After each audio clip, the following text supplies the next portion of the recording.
Bleh. Bleh. I'm sorry that last video I did about the 10 things I disliked about the Oasis Class ships kind of left a bad taste in my mouth. And it just seemed to go on forever. I hate being negative. There are some things that I dislike, but that doesn't mean that I didn't have a great time. I actually really enjoy the Oasis Class ships. And that might have made it look like I didn't, and that nothing could be further from the truth. So, to compensate for that one, I have the top 10 things I liked most about those mega Oasis class ships.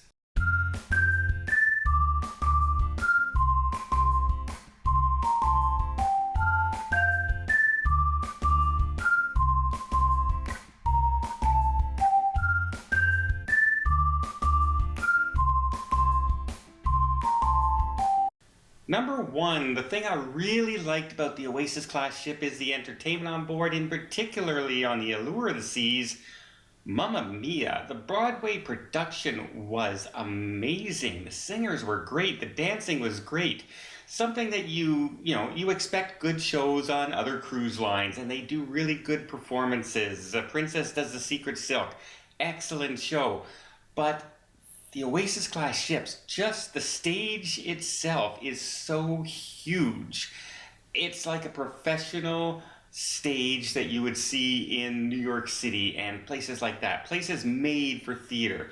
So it is lots of room for the dancers. They can have a ton of dancers and a ton of props on the stage, and nobody gets in each other's way. It can spread out. It looks amazing. The songs were good, and I really enjoyed it. The theater itself is about the same size as other cruise ships' theaters, but the stage is what does it. It's so much larger, and they can do so much with it, and that's why they do the big production shows like Grease, Hairspray, Mamma Mia, and I talked to some other travel agents on board. They had just seen Grease and they thought it was great, and everyone loved Mamma Mia. I liked it so much, I saw it 2.5 times out of 3 days. So that's how much I liked the show. Number two, the dining. The dining on the Allure of the Seas was really, really good. I enjoyed it. I liked the main dining. They had a different specialty every night. From entree to dessert, they always had one special, plus there were some standards. And I didn't have a bad meal in the main dining lounge. My waiter and assistant were fantastic. The food came hot. When we were in a hurry to, oh, by the way, we have to make the show and get in line by this time, they made sure to hurry the food out to us. So just, if you have stuff like that, let your waiters know. They would do their best to speed things up for you as well, plus all the other specialty dining on board. And even the ones that you would expect that would be like a throwaway, like the hot dog area. I must have had like 14 hot dogs while I was on this cruise, because it was right there in the boardwalk on the way to the amphitheater to watch the aqua shows, and it was just so easy to grab. I'll take 2 Coney Island hot dogs, please, and off I went back to my room. I really liked the food, and I'll even say this, the room service, while I didn't like to pay for it, the food was fantastic. The food was flavorful, it came hot, and there was a good amount of choices, and I really enjoyed the burger on board the Allure of the Seas in room service. It was excellent. Number three, another thing, the choice of cabins on board. Everything from an inside cabin to a ocean view to a boardwalk view to a Central Park view to an ocean view to suites to junior suites it's just, there are so many different choices of cabins on board these large, huge mega ships.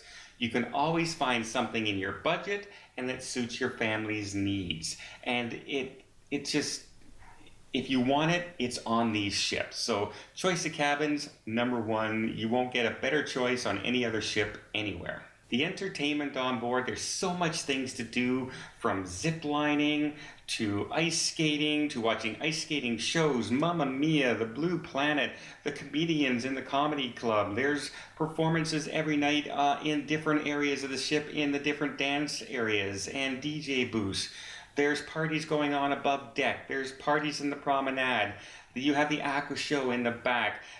We had Mamma Mia, the Blue Planet. We had people come in who, we had one gentleman who was the youngest performer ever on American Idol. He was on board to entertain us and was excellent. And comedians, there's just so much to do on this ship. There's no way you can do everything in 7 days. Absolutely no way. And in fact, when we were discussing this in class with all my fellow travel agents, we were looking at future cruises and locations of ships, and I happened to notice that the Oasis of the Seas next year is doing a 13-day repositional cruise from Australia. And I said to myself, 13 days? Well, I would have a lot better chance to see everything on board on 13 days with more sea days. So I may just be on that ship because there is so much to do. Number 5, there's 6,500 people on these ships. So the first thing you think of is we're going to be packed in like sardines. And at only one point, and that's because it was a special event, did I ever feel that way on this ship. And that was during the Halloween party in the promenade because everyone wanted to see the costumes and the costs. So everyone went to that area for this 1 hour show, and that's why it became congested. But normally on the ship, every other day, there was plenty of space to just sit and relax and watch the water go by if that's what you want to do on deck. Lots of room by the pools. Central Park area, boardwalk area, the entertainment venues were never overpacked and never felt congested. Heading up to the restaurants never felt squeezed in where you couldn't sit comfortably. There was plenty of room around the tables to walk by other people. And yeah, they did a fantastic job of segregating everything into different neighborhoods and different areas, so people would be able to spread out, and the ships, even though they hold more people than any other ships at sea, you never really felt like you were surrounded by people. Number 6, a big concern for everybody a lot of times on these big ships, on any ship actually, is getting around. It's so hard I get lost all the time, and I thought to myself, okay, there's Central Park, there's the promenade, there's the boardwalk, there's the sportsplex, there's the buffet area, there's deck for the entertainment spot. I'm gonna be lost. Within an hour of being on the ship, I could get around easily. I knew every way to get from one end of the ship to the other, multiple choices of how to do that. You don't have to, on some ships, the only way you can get from one end of the ship to the other is to go to one deck, walk all along the deck, and then go up. On this ship, you could do that on multiple different levels, and it was easy to get around. I never got lost once. I knew where I was going. Sorry. I'm not going to say I was lost, but we forgot one night. My fellow travel agents and I, we were in the dining room, and we said, okay, we got to rush down and get to our... We want good seats when we get down to the Aqua Theater, and we jumped out of our restaurant and we ran all the way down to where the other end of the ship is, and it's a long ship, remember that. We got to the other end and we remembered that where we wanted to go was 2 decks below where we ate, so we had to run all the way back. And yeah, but we just didn't think about it in our head. For some reason in our head, we thought we had to get to the other end, and it was right below us, a few feet away. So in all actuality, it's very easy to get around on these ships, even more so than on some smaller ships. Number 7, Royal Caribbean. I'm going to give you a hats off right now. Best praise I can give you for Wi-Fi. Wow. Your Wi-Fi is fantastic. It's one price all day, unlimited Wi-Fi. You don't have to worry about minutes and counting down, and it's fast. It's very, very fast. And it was fast enough that I could stream Netflix on board and YouTube and download videos. That's how fast the Wi-Fi was. So much better than other cruise lines that I've been on. Hats off. Best Wi-Fi right now that I've seen on the ocean, and a reasonable price. So Very happy with the Wi-Fi especially on the Allure of the Seas. Number 8 is I'm going to give them compliments again. Their soda package. I'm a big soda drinker. I'm not a big heavy alcohol drinker, so I'll have a few drinks on board, but I'm not going to buy the alcohol package because I'm only going to have a few. Sodas, I'll drink a lot, and so I buy the soda package. Some other cruise lines, you have to go up to the bar, ask for a can of pop, or give them your thing. The bar will fill it, and you have to, you stand in line at the bar to get it full and you go down. Here they have the fountain drinks. And you just walk up with your machine. There's a chip in your cup, so it knows that you're part of you paid for it. You can't just go up with an empty cup or a container and get some pop. It has to read the chip before you can get it.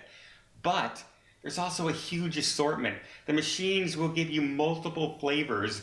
And I'm a big Diet Dr. Pepper guy, and they actually had Diet Dr. Pepper on the cruise ship.